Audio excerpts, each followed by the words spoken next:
Good morning, I'm Miss Rochelle, and welcome to the Hewitt Public Library Toddler Time. Hello, friends. Hello, friends. Hello, friends. It's time to say hello. So this week we are talking about vocabulary, and this is just one of in a series of tips on early literacy skills. And I like it as we get to the end of this series because the tips just start dominoing into one another, starting from the beginning of the year with social emotional learning, and it just starts. Hopefully, you're able to see this as well. How when you do one thing, you're hitting several of the skills, and so I'm excited to see that happening with our series.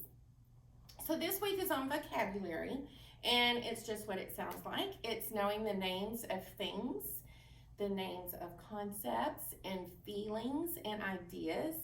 It is easier for children to read words later if they've heard of the word before. And so the more vocabulary we introduce to children, the easier it is for them to learn to read, and the more language they have to use when they're trying to describe something or to communicate. Books have so many words in them that we don't use in everyday conversation. And so it is important to read books to your children in addition to all the language that you're using talking with your child. And don't worry about whether or not your child is understanding everything you're reading. They're not, and that's okay. They're still learning so many early literacy skills. And the more you read, the more they'll hear those words again, and the more they realize that there is a world of words that they don't know but that are out there. And all of that is good for your child to understand conceptually. So, some of the things you can do to help improve your child's vocabulary, one thing is to simply narrate your day. Say what you're doing or what your child is doing. And so, as if you're cooking breakfast, you can talk about you're cracking the egg. I have 3 eggs. I'm cracking the eggs in a bowl. Now I'm stirring the eggs. I turned on the stove, and you just narrate your day with your baby. Also, narrate the things that your child is doing. So, if you're just sitting with your child and they're playing, you can simply narrate what they are doing. I see you're playing with the blocks. I see you picked up 3 blocks and you stacked the blocks. And so as you do that and interact with your child, narrating when maybe otherwise there wouldn't be anything to talk about, and then you are introducing vocabulary for your child. And then some of the other things, well, the next thing anyway, when we do nursery rhymes, we've talked about this before, and I just feel like every week I'm talking about the importance of rhymes and finger plays. And several weeks ago, we were looking at the skills that Texas has for expected outcomes for pre-kindergarten and for kindergarten, and finger plays and rhymes are actually on those outcomes. And even I'm an educator and I know the importance of it, but even as I go through this series, I just keep thinking, wow, no wonder that's an outcome. Because every week I'm telling parents, use nursery rhymes, use finger plays, and because they are so important to whatever skill we're looking at that particular week. And so they are just repeatedly important and hit so many different early literacy skills. So continue to use those rhymes, introduce new ones, and then have favorites that you use repetitively.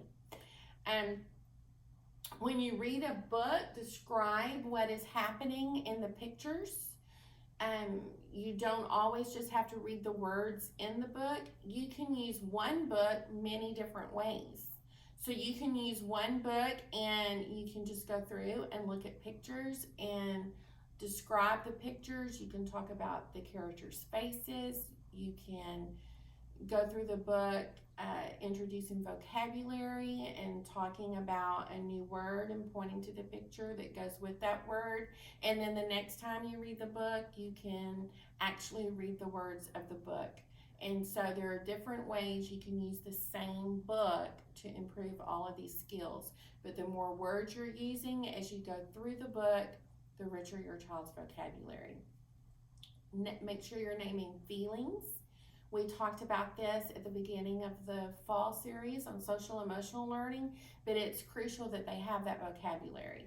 And so make certain you continue to do that as we talk about vocabulary and the importance of vocabulary in early literacy skills. And then use varied vocabulary. So use the word cat, use the word kitten, and use the word walk, use the word run, use the word hop, jump, scamper, hurry.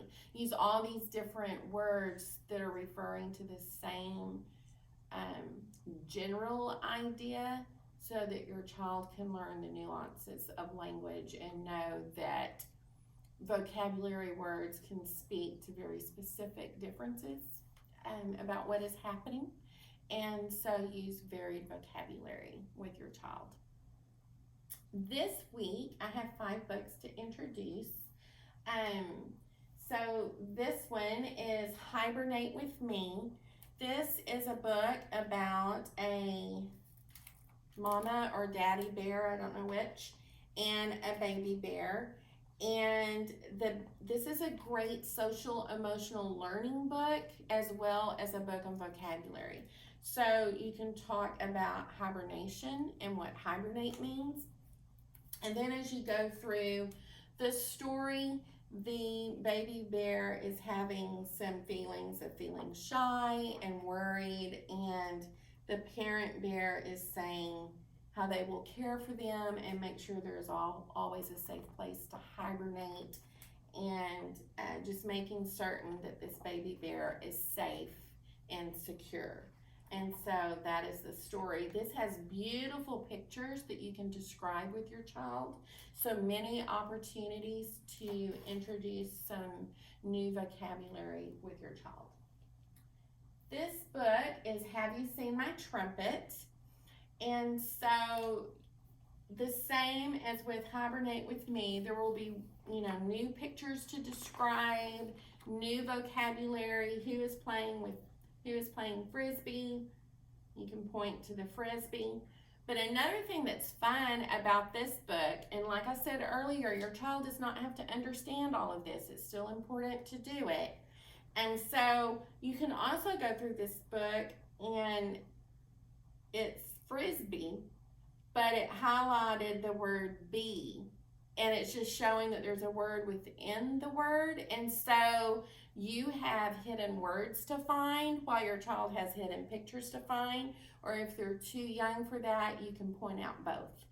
So frisbee, oh, there's a bee in frisbee. Where's the bee in the picture? Here is the bee. And so it's a fun book, and the way it plays with words and vocabulary as you go through it. And so this is a dandelion. They highlighted lion, and you can find a lion in the picture as well. This book, Time to Say Please. So this introduces some very important vocabulary with just using your manners and saying please. This is also an opportunity to talk to your child about vocabulary in a different way, that words have power and how to use your words kindly. And so this book is a good tool for that. You can read it word for word, and it gives some very good information. There are all kinds of reasons to say please, and you can read the book, you can talk about the pictures, and then this is a good book to think about throughout the day and come up with examples as you go through your day as for opportunities to say please.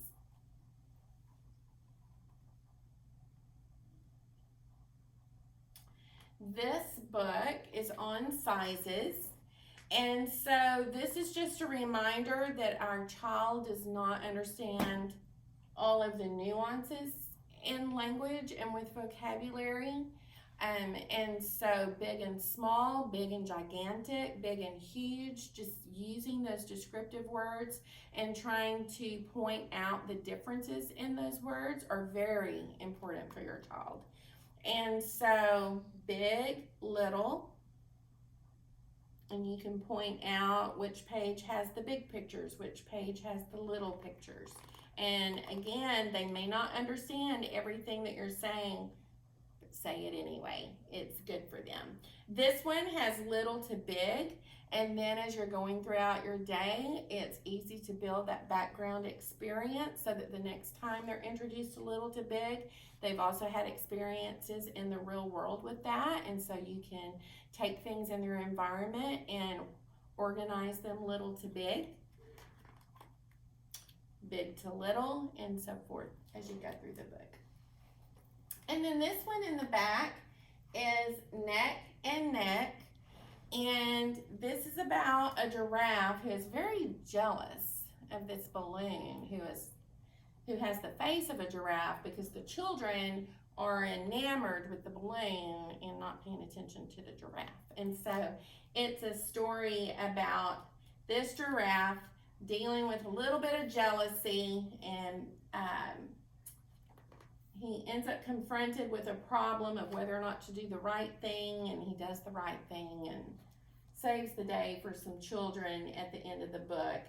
But this is a good opportunity to introduce the different vocabulary, not just as you read the book, but with the facial expressions of the characters as you go through the book and talking about jealousy and those types of things.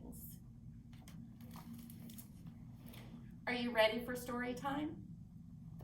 Are you ready for story time? Clap your hands. Are you ready for story time? Clap your hands. If you're ready for story time, if you're ready for story time, if you're ready for story time, clap your hands. Are you ready for story time? Nod your head. Are you ready for story time? Nod your head. If you're ready for story time, if you're ready for story time, if you're ready for story time, nod your head. Hibernate with me.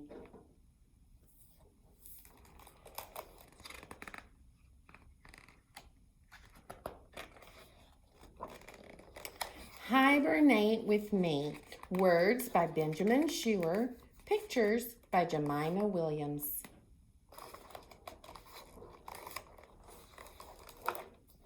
Sometimes you feel small. Sometimes you feel shy. Sometimes you feel worried, and you might not know why.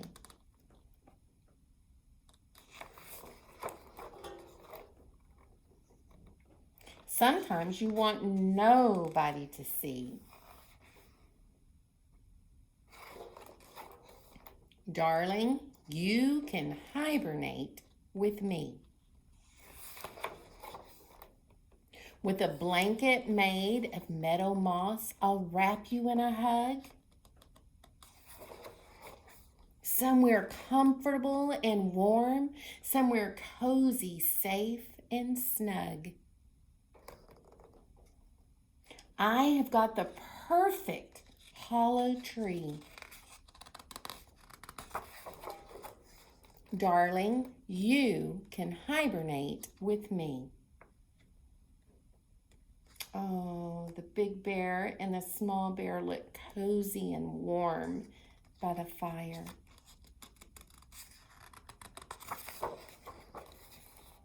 Sometimes things can feel confusing. Sometimes things feel gray.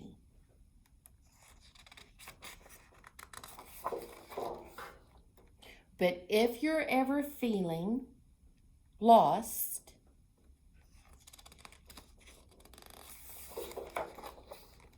I'll help you find your way.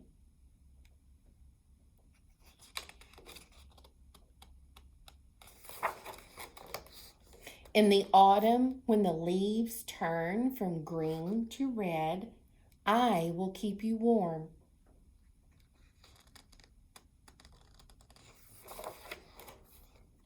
In the winter, when the wind blows cold, you'll have a cozy bed away from every storm. When the spring comes and the snow slowly melts away, I'll be by your side.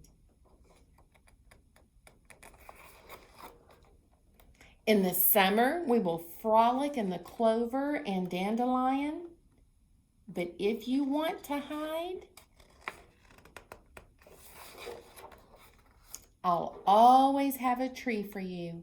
I'll always meet you there. I'm always going to love you because you're my favorite bear.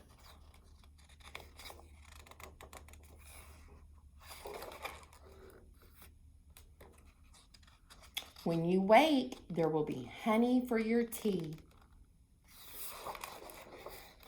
Darling, you can hibernate with me.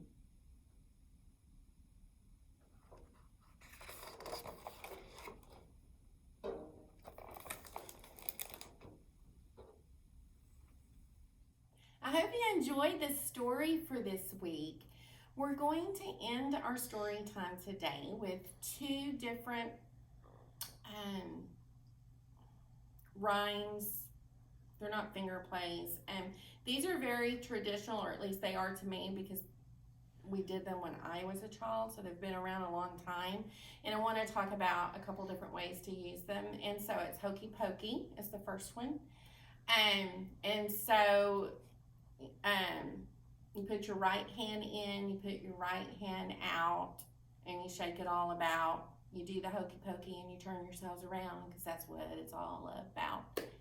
So with the hokey pokey, I want to talk about it for a minute, because it is an opportunity. For one thing, you're learning body parts.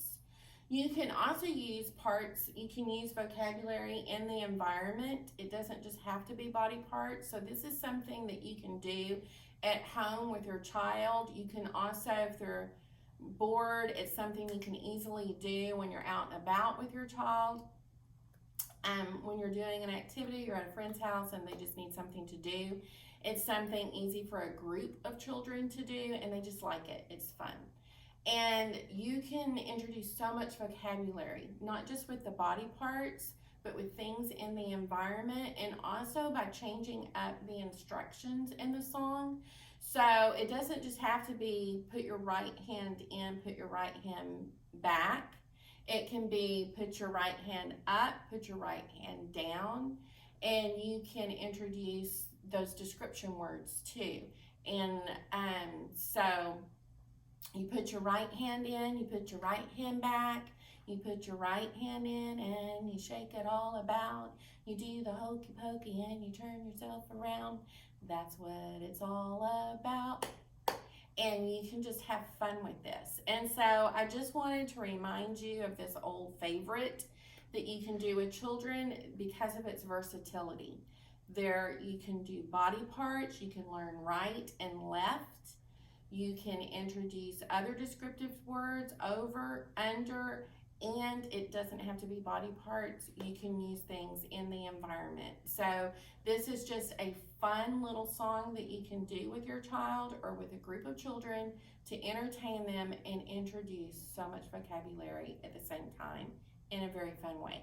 And the next one is also an old game, not a song, but Simon Says. So you may remember this as a child, and Simon says, put your hand on top of your head. Simon says, put your hand under the table. Put your hand on the floor. Simon didn't say, so that's the fun of the game, and catching people without, and following instructions without saying Simon says. But there's so much to be learned with just this fun activity.